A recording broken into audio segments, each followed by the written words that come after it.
morning. I'm going to try one more time. Good morning.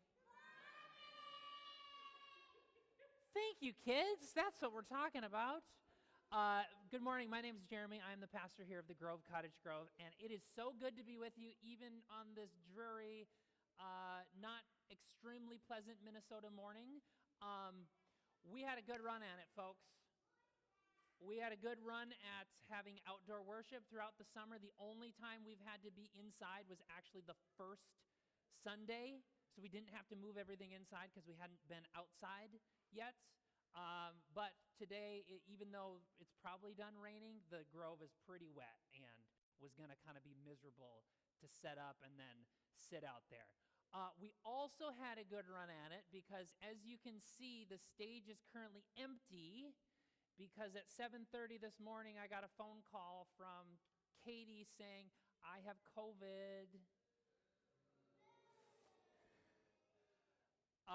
Which is not great. However, in some respects, it's astonishing that we've made it this far.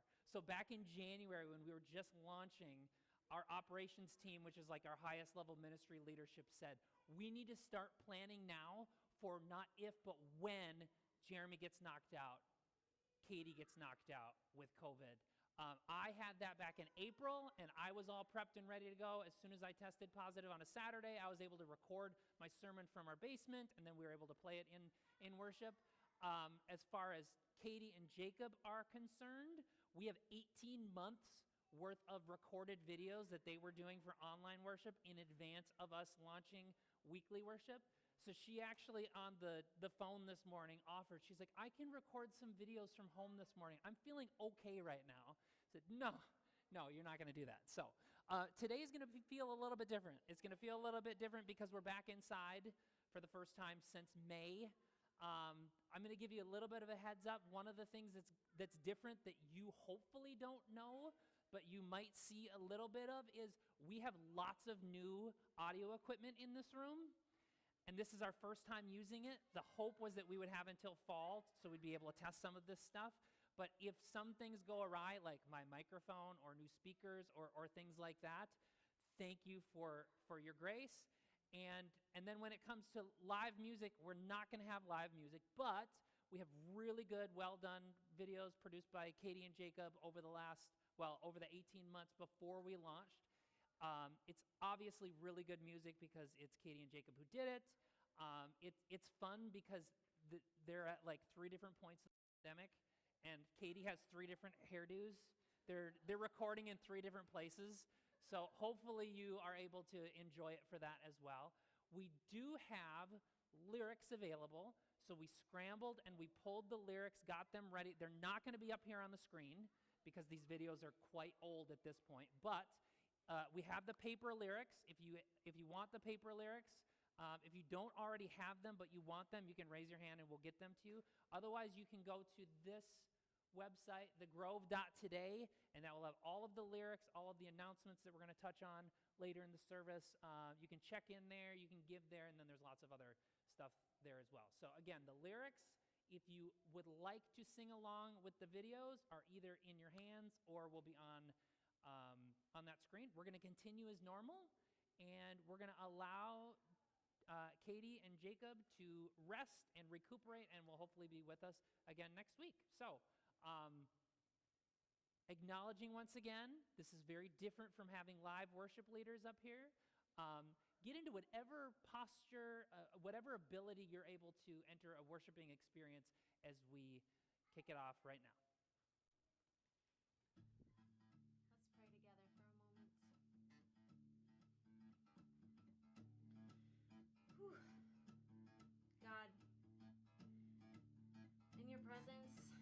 Of those who gather with us, we recognize that the world is in a tough spot right now, particularly this country. It is easy to feel weighed down by despair, to feel like things aren't getting better and they're only getting worse, and we can live into that narrative and just feel weighed down by it all. God, remind us to live into faith. Remind us that you are not finished yet, you are moving in it and through it and with us and creating and recreating through all of this. God, help us be a part of that resurrection business with you. And help this be our song and our way of life to rise in the darkness and sing a song of faith that we will move forward into love.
I want to give you all a hand because I could hear you singing, and I know like that's not the easiest thing to do.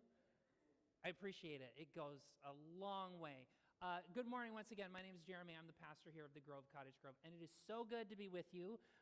We are a brand new church that seeks to grow goodness, and so we hope that every interaction that you have with us, whether in person, in here, or out in the Grove, or online, is nurturing healing, wholeness, and beauty in your life. Hi everyone, my name is Jordan. I'm one of the worship leaders. Is this on? Maybe? Hello? Can you hear me okay? New mics. Awesome. So my name is Jordan. I'm one of the worship leaders here at the Grove. I'm going to bring your attention to the little worship bulletin that you received when you walked in. If you open that up, there's a little spot where you can sign in with us today.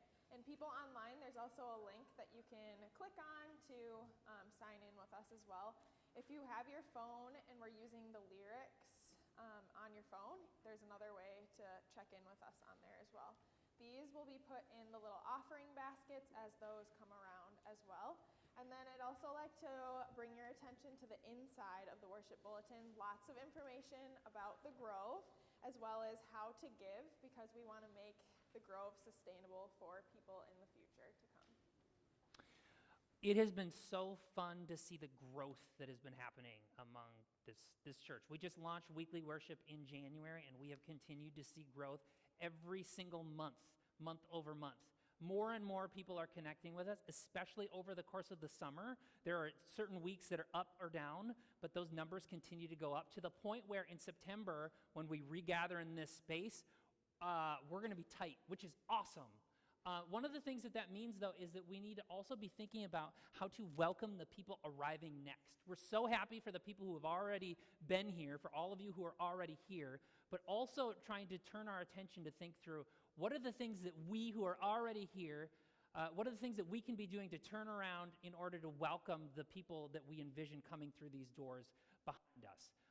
So I want to turn your attention to the back of the worship handout for the 3 things to know for this month, all of which have to do with helping us to welcome the people arriving next. First of all, August, which we are in August now, yep, I know, August is going to be a month of work. You recognize this? Anybody? Hamilton? Work. Some of you get it. Those of you who get it think it's really funny, and the rest of you are like, why are these women in dresses? This is going to be a month of work, so we have specific work projects that we're trying to get done in the next month in order to be ready for fall to be able to welcome people arriving next. So one of them is building that outdoor stage. That stage assembly is going to begin next week. I met with Trevor and Zach. Thank you, Trevor and Zach. We met on Thursday, I believe, and we talked through like the design stuff. They assured me if we have a few people who can hold boards, maybe use a hammer, but even if you can hold a board, you will be able to help with this project. So that's going to be happening during the evenings next week. If you are available and interested in helping to hold boards or hammer boards or do things that help to assemble that outdoor stage, we'd love more help with that project. A second project that we have coming up the week after that, the last full week of August, is Katie's parents from Illinois are going to be coming and leading a whole set of outdoor projects to help beautify the space outside. So if you're like, I don't really like holding boards or using hammers, but I really like gardening type of stuff, they will be looking for help over the course of that week as well. And then the last thing, which I know my wife and the other kids are really excited about, is putting that playground together. Right now, that playground's sitting in a heap. It's going to be like a puzzle, trying to figure out how to put it together. If you like puzzles, if you like sitting and staring at something and trying to figure out how it works, we need your help to put this playground together. So if you're interested in any of those projects, I want you to take your worship insert and write on the back. There should be a box for it's either volunteer opportunities or get involved. I can't remember which. I want you to check that, and then if there's a specific one of those projects you're interested in, write that there. So you could write stage or playground or grounds cleanup or whatever, and we're going to get you connected to that work because we need help for this month of work. The second thing is get involved. We have volunteer teams that function not only throughout the week, but especially on Sunday mornings to help to welcome the people who are arriving here on Sundays. If you have not yet found a place where you can use your gifts and passions, we want to help you to find a place to be able to plug in. It can be something as simple as showing up early and making coffee. You don't have to interact with anybody except the coffee maker. It could be greeting. It could be signing up for monthly helping in the nursery. There's tons of different opportunities. You can follow that link or that QR code to look at all of the different ones that are out there. We'd love to be able to get you connected, again, not only to help welcome the people arriving next, but to get you in a position where you can use your gifts and talents. And then the last thing is becoming a partner. Becoming a partner simply means that you are saying, this is my church, this is my church family, and I want to do the things that are necessary to be a part of that family. The three things that we ask of our partners are to gather, to give, and to grow. If you're interested in becoming a partner or just learning more about that, you can go to the link, or you can scan the QR code, or you can, again, go to your worship insert, which we're going to collect in just a minute, and you can indicate on that back box, become a partner. Okay. One of the things about the Grove is that we absolutely value children, and so there's lots of different opportunities for them. There's coloring and clipboards in the back. There's a little play space off to the side. We're going to hear from our kids that attended VBS this past week at the Woodbury campus. They're going to sing us a couple songs in a little bit. We're getting excited, I can tell. And then after that, we are going to have them head out and start building relationships with each other and play together. Yeah, awesome. All right, one of the things that we started in the last month is everyone should have one of those worship inserts. And in just a few minutes, we're going to pass around the offering baskets. And you can either put your paper offerings in there or you can put in your worship insert to let us know you're here or request additional information. I know growing up when the offering baskets went around, it was like this weird dance of, I don't have any offering to give, but I don't want to feel awkward. I don't want to make it seem like I'm not generous or whatever. So what we have been doing is we've been taking 30 seconds for everyone to fill out their worship insert.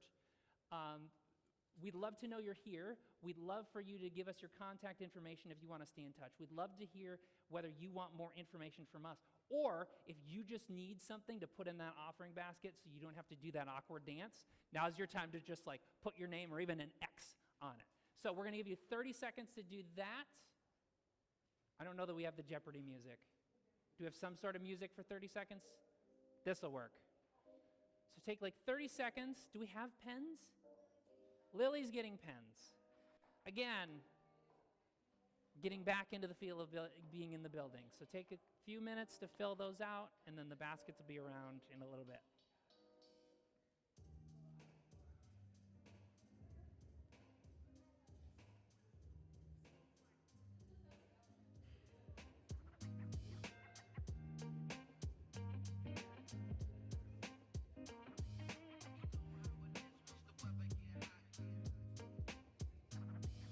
All right, 5 more seconds. You have more time to fill it out, but this is like the designated time. Okay, so now we get to move into the introvert's least favorite part of the service, the connection point. So just like our kids are about to go out in a little bit to build meaningful relationships with one another, we're a brand new church, and building relationships with one another is really important because we are all new at this. So in just a moment, I'm going to have you stand up and find somebody near you that you don't know or don't know well. Introduce yourself. You can talk about anything you want for a couple minutes, but we do like to provide a little bit of a prompt in case you don't know what to talk about with this person. So during my message, I am going to be briefly mentioning Oregon Trail. Anybody play Oregon Trail, like the game Oregon Trail on the floppy disk? Yeah? So the question for today is, what's one thing you would make sure to have on the Oregon Trail? This could be something from the game, or it could be something like, if I'm on a desert island or on the Oregon Trail, the thing that I need to survive is donuts, or a good book, or something like that. So once again, the kids say donuts. So once again, we're going to take a few minutes, stand up, find somebody near you you don't know or don't know well, introduce yourself, and you can discuss this question. We'll reconvene in just a couple.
All right.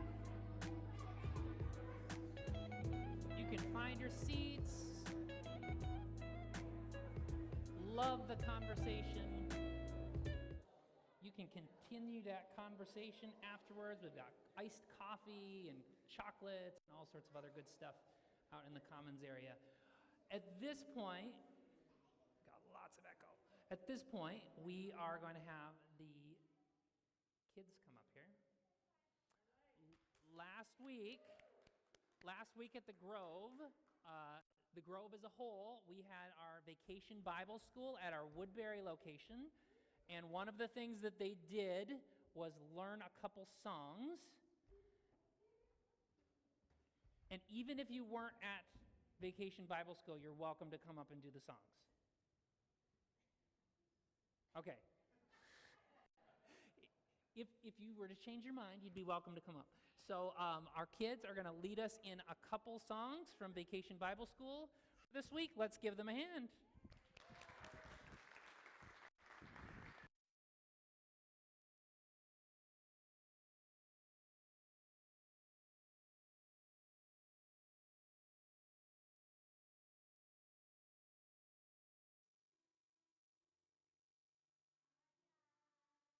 Then awesome God away from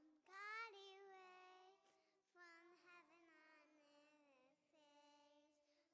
from power of our God is an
Awesome job, kiddos. All right, now you all get to go play. So what we're going to try to do, I've never done this before, is sing you off with Jesus Loves the Little Children. And I would love all of you to help me with that. Justin, can you pull up the lyrics? You can sing on your way out, too. Jesus loves the little children, all the children of the world. Every color, shape, and type, they are precious in His sight. Jesus loves the little children of the world. All right, you can go with Miss Chelsea, and I will have Melinda come on up here.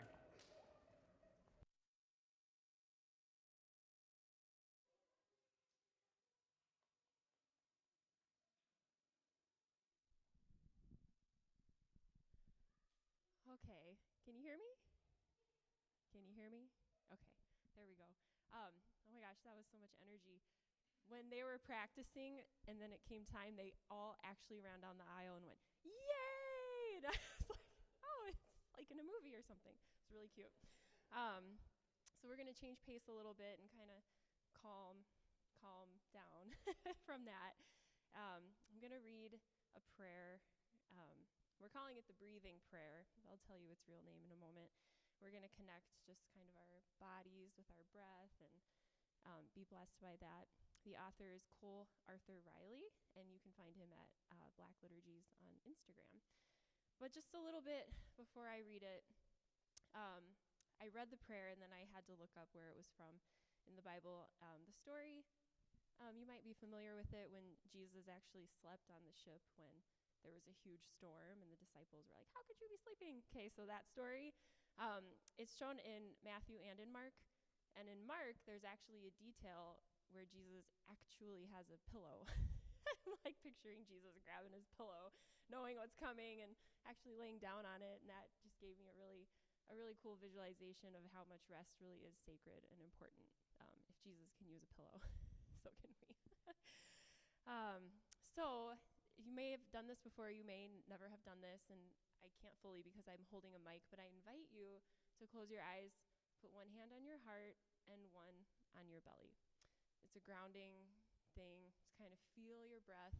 You can close your eyes if you like to, and don't forget to breathe while I read, and then we'll breathe together at the end.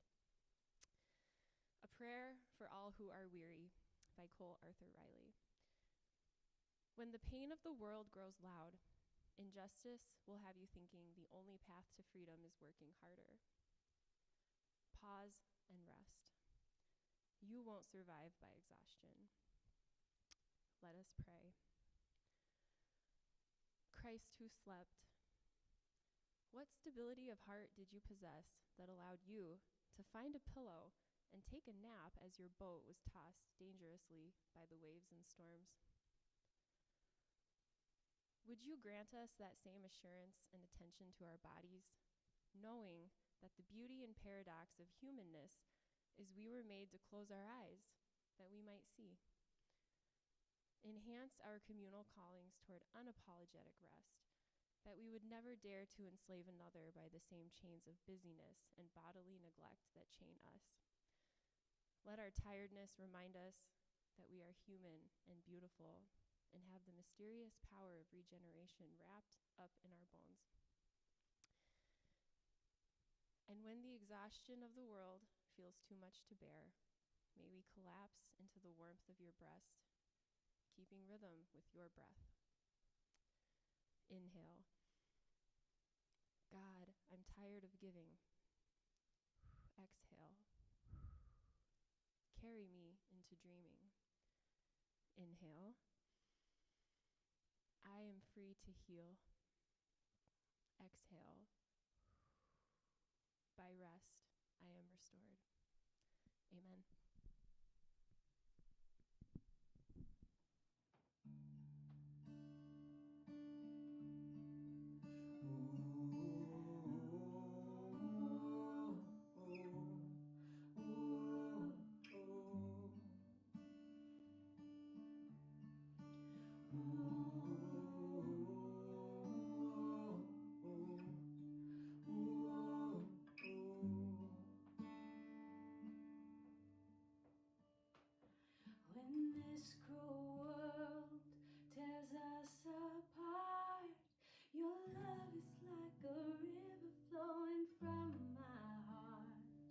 when sharpened words have left their scars.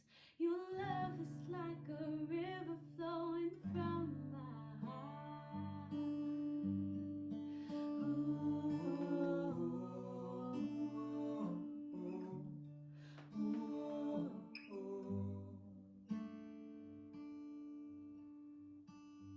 When I am tired and so afraid, your love is like a fire that will light my way. When darkness falls and my vision fades, your love is like a fire that will light my way.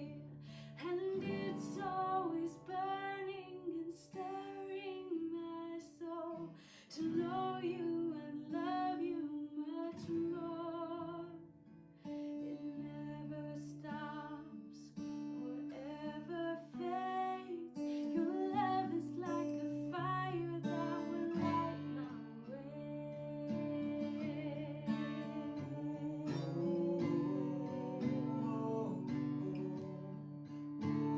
It's never gonna stop.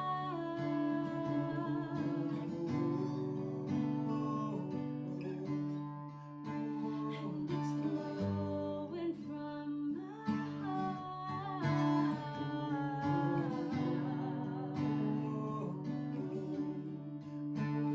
It's never gonna fade.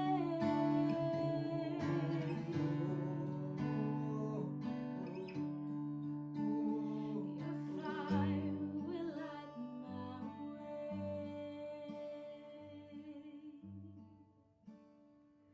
When all my strength and hope is gone, your love is like a rock that I am standing on.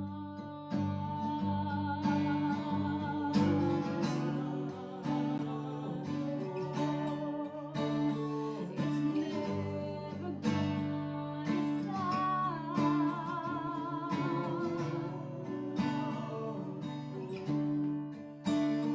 It's flowing from my heart.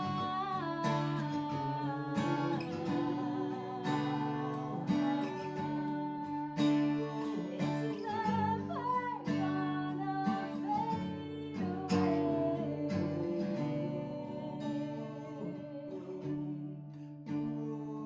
Your love is like a river flowing from my heart. Your love is like a fire that will light my way. Your love is like a rock that I am standing on. Your love is like a river flowing from my heart.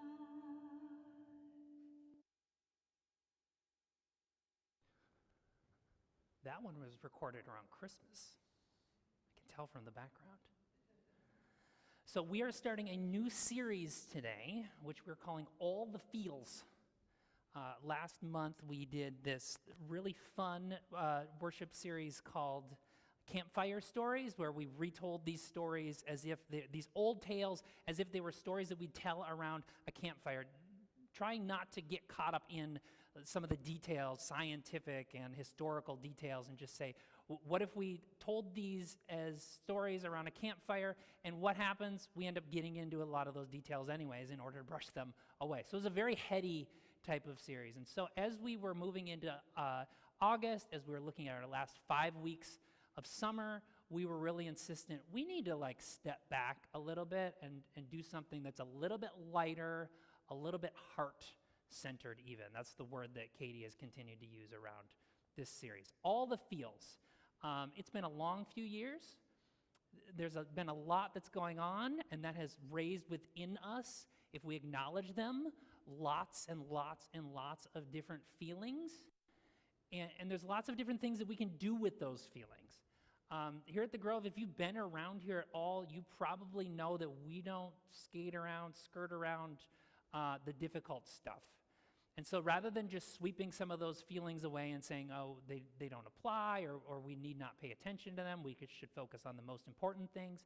This series is about focusing on those feelings, acknowledging them, and then saying, what are the things that we can do about them? And maybe what does God have to say about those feelings and how we can not necessarily overcome them, but move and function within them and maybe look beyond them. So we're starting today with the feeling of fatigue. A few weeks ago, I had a Facebook friend. This was one of the first people of somewhat influence that I met when we moved to Cottage Grove. It was the Facebook memory that popped up of the first time that I met him. And he shared that, I saw that Facebook memory, and then he shared it with the comment, "Wow, Jeremy, 3 years. Time has flown by." To which I responded, "It's only been 3 years."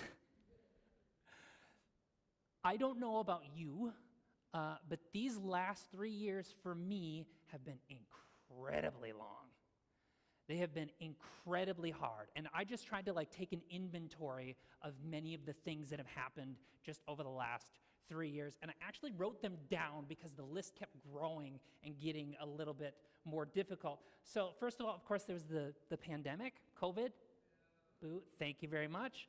So there was the actual sickness, which was really not good. It's killed now over 1 million people just in our country. There were the shutdowns and lockdowns that had to do with that, and all of the mental health issues that came along with that. There was the grief of all sorts of loss, not just loss of people dying, but all of those other things that we had to let go of. And then there was this virus that just didn't go away. Why we have an empty stage this morning is because we continue to have this virus that doesn't seem to go away. So we've had this pandemic. Then we had all the second order impacts of pandemic. So with those shutdowns, there were job losses and changes in life, changes in relationships, changes in family, schools shutting down. My goodness, getting stuck in those four walls with your kids for 24/7 every single day. Whew, that's something. Supply chain issues. Heard a little bit about supply chain issues maybe? Inflation. Have you heard a little bit about inflation lately? People who think differently than you. Has anyone had to interact with anybody in the last 3 years with people who think differently than you? Yeah. And then there's the decision making, the fatigue of decision making. What do I do in this certain situation? Is it safe for me to do this thing? Is it right for me to do this thing? That's still happening, and it's exhausting, right? Then in the summer of 2020, we had the killing of George Floyd, and we had the actual watching of his death, and we had the racial reckoning that came along with that, and people of color being re-traumatized by this thing that keeps happening over and over again, and people who look like me looking at what is happening and being opened up to a whole new world of how am I participating in this unjust system, and what are the things that I can actually do to make a difference along with it. Then there's just the state of politics and the vitriol of politics and, an insurrection and democratic decline, and that's just exhausting. I'm going to keep going. Beginning of this year, we have this war in Ukraine, the first ground war in Europe since World War II. It seems to be regionally located, but there's global impacts, and things go wrong this way or that, and it's a serious possibility. We could find ourselves in World War III. Not great. Also, it's the first real social media war. So even if we try to look away, we're constantly being reminded of the things that are happening on the ground. It is exhausting, right? That is on top of all of the normal everyday stuff that's exhausting. Just trying to navigate everyday life as individuals, as families, and try to figure out, how do I do this life? And then to cap it all off, there's those of us who are people of faith who try to fit all of this within an understanding of who God is and who we are and what the world is like, and things don't compute. All of those things are cumulative. All of them add up, and they are utterly exhausting. And so the word that we chose for this week was not tired. That was not the feeling that we wanted to convey. We wanted to convey fatigue. Now, when I think of fatigue, some of the things that I think of those marathoners. They're on their last mile, and you can start seeing their legs wobbling. Like they don't have it within themselves to continue anymore, and it's just like watching, no, don't do it. You just know like they're about to collapse. Hopefully they'll make it across the line, but they very well might not. This is looking in the rearview mirror after a long day with your kids, and the kids are going. And they're trying to hold on, but like their bodies are not able to absorb anymore. And they're just fighting as much as they can, but it's only a matter of time before they're completely out. That's the feeling that I want to convey, and that maybe you are feeling as we are in this third year of this pandemic, as we are reaching the end of a summer, as we are going into a busy fall. You very well might be feeling fatigued. So what do we do with that? Well, again, we could ignore it. We could say, well, just suck it up, be happy where you're at, get through the day. Or we could acknowledge it and say, yeah, fatigue is real. Our fatigue is real. Now, what do we do with it? And maybe what does God have to say about it? And fortunately, we've got a very direct thing that Jesus himself talks about fatigue and the need for rest. And this comes from the Gospel according to Matthew, one of the four biographies about the life of Jesus that we have in our Bible. And it is in chapter 11, verses 25 through 30, and I'll read it for you. It's not up here on the screen. At that time, Jesus said, I praise you, Father, Lord of heaven and earth, because you have hidden these things from the wise and intelligent and revealed them to little children. Yes, Father, for this was your gracious will. All things have been handed over to me by my Father.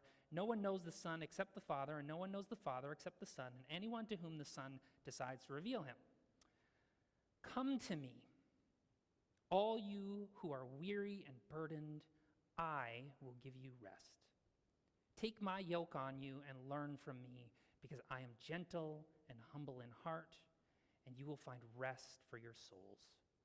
For my yoke is easy to bear, and my load is not hard to carry. The one word I really want to focus in on there is yoke. When you think of yoke, you very well might be thinking of like an egg yolk, right? That's not the yoke we're talking about today. That's not the yoke that Jesus is talking about. When I learned what this yoke was, it was from playing Oregon Trail. Again, that little floppy disk game you'd put in your super old school computer, incredibly pixelized. The goal of the game is to survive. And the goal of the game is to get to the end of the Oregon Trail. So along the way, at the beginning and then along the way, you're trying to bring in all of the resources, all of the things that you need to do to survive, to get to the end of the trail. There's lots of different opportunities to pick up different things along the way. And one of those things is a yoke. Maybe it would have been helpful for these travelers to have eggs. It's maybe a thing, but the yoke that was happening, that the game was talking about, and the yoke that Jesus is talking about here is that bar, that piece of wood that would go over the top of draft animals, or specifically oxen. And the piece of wood that would go over them, this yoke, would allow them, usually in tandem or together with a couple other animals, would allow them to carry these heavy loads wherever they were going. So the yoke was this thing that you placed on an animal in order for them to work together to carry a heavy load that they might not or probably would not have otherwise been able to carry. So that's kind of the imagery that Jesus is pointing to, but it's actually a step removed from that even, because in Judaism, the accumulated teachings of a rabbi, of a Jewish teacher, was known as their yoke.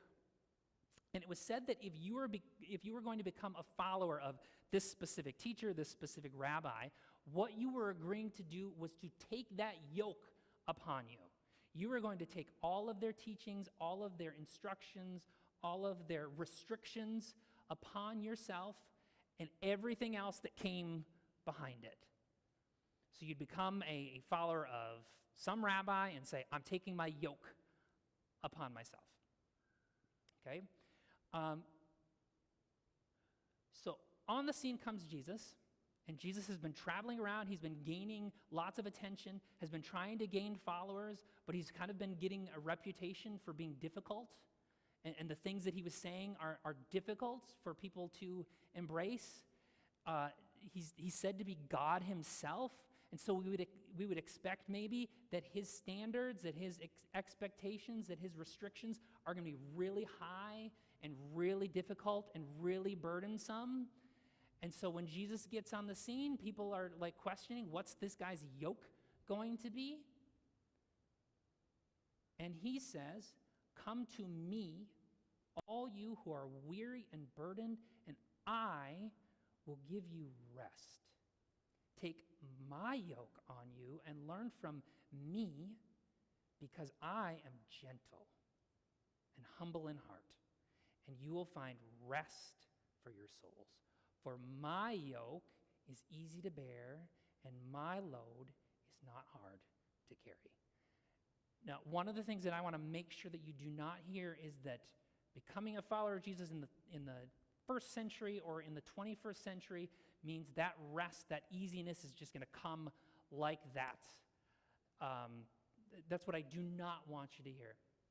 What I do want you to hear is that Jesus is not in the business of piling on.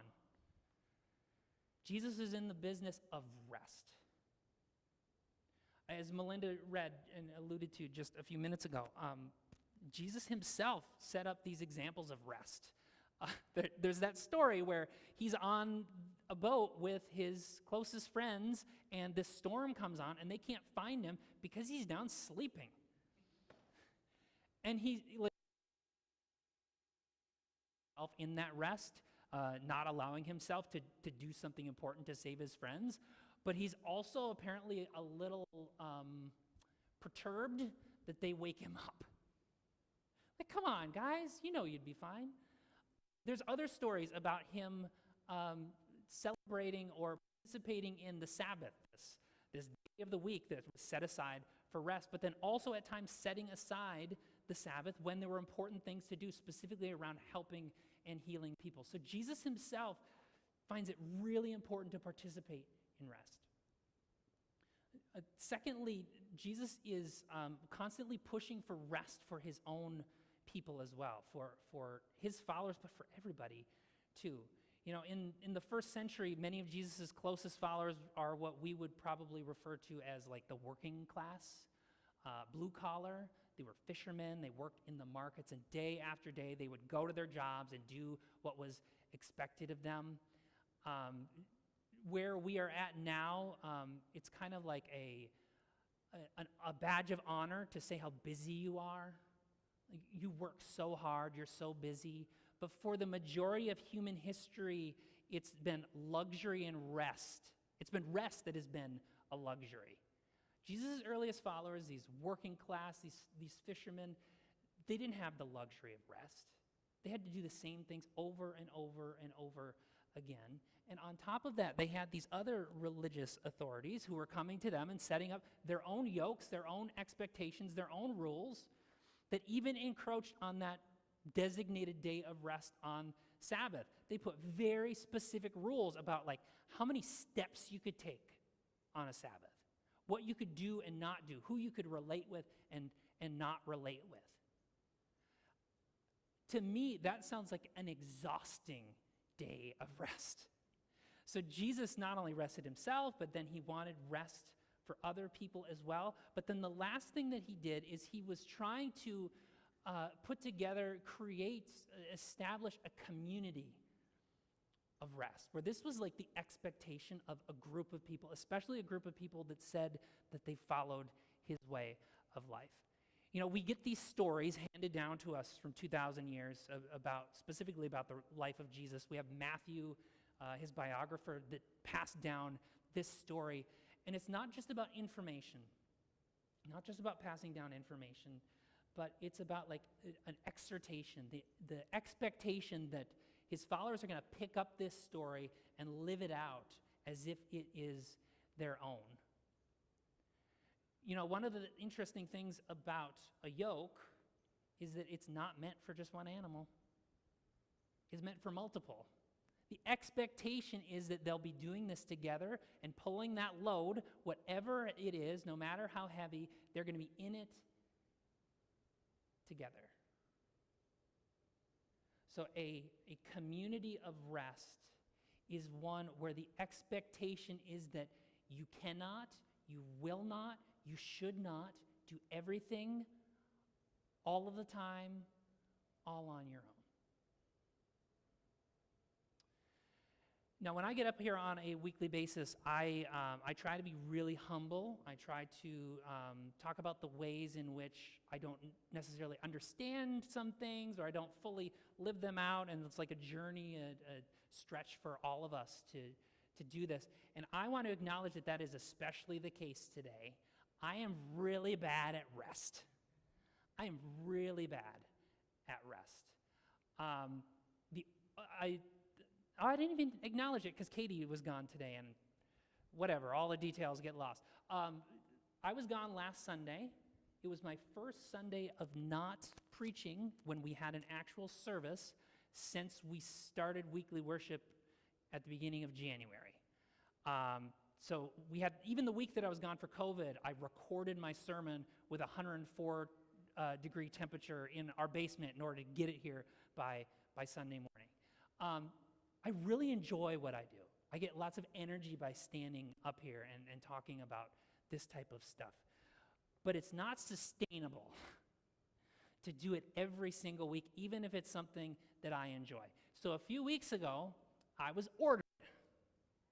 I was ordered by our district superintendent first, the same day, by our district superintendent, and then by our other two pastors of the Grove, that I had to take time off. And so last week was one of those. I have another one coming up, and then a longer vacation scheduled for November.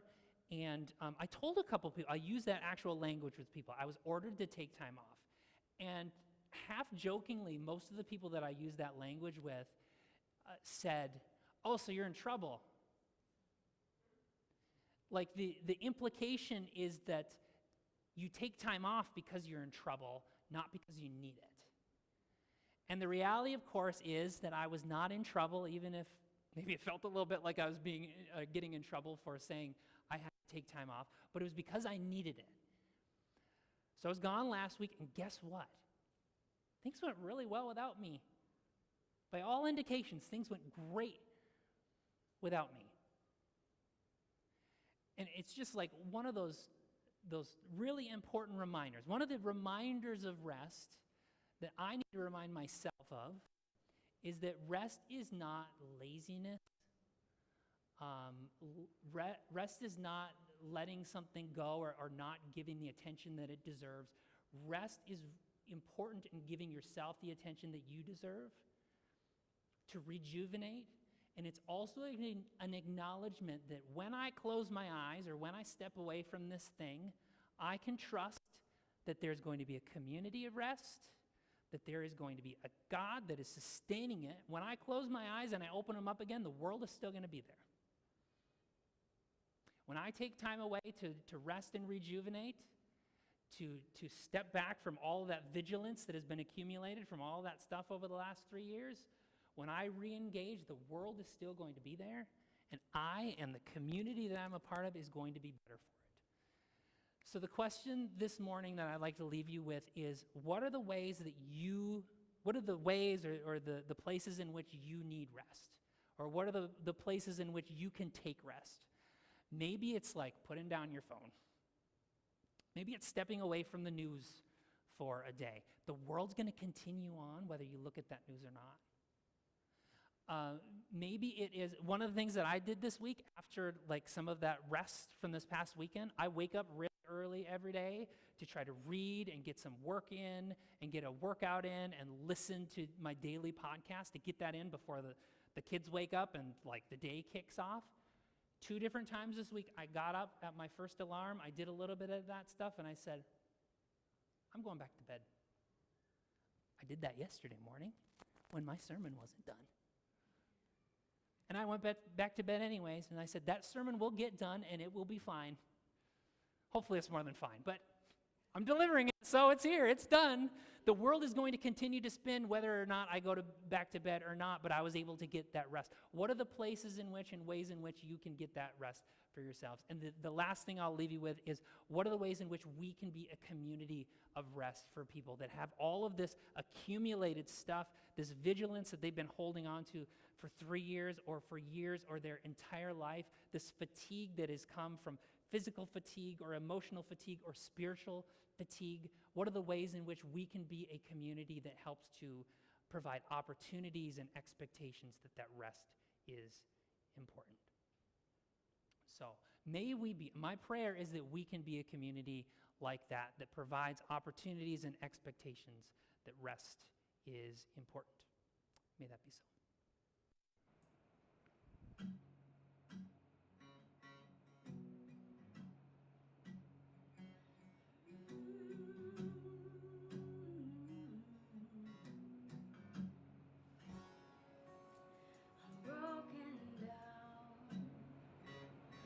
On my knees, I'm crying out, I need relief. I'm so worn down, so won't you speak and tell me how you care for me? 'Cause you are God.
There we go. All right.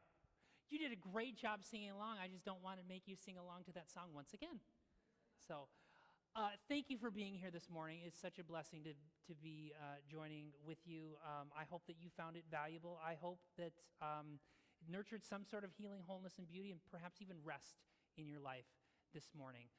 Just a couple things before we go.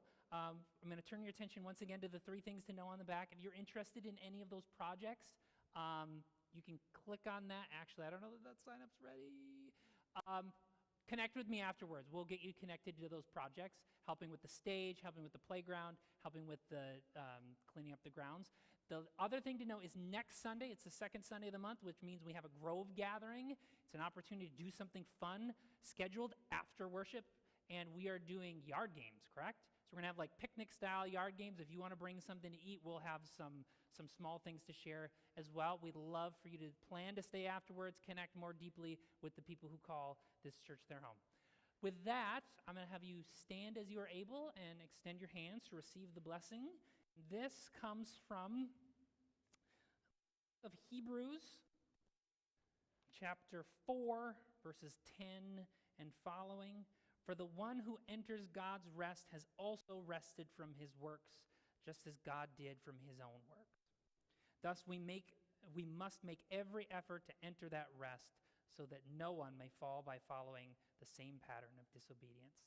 Therefore, since we have a great high priest who has passed through the heavens, Jesus, the Son of God, let us hold fast to our confession, for we do not have a high priest incapable of sympathizing with our weaknesses, but one who has been tempted in every way, just as we are, yet without sin.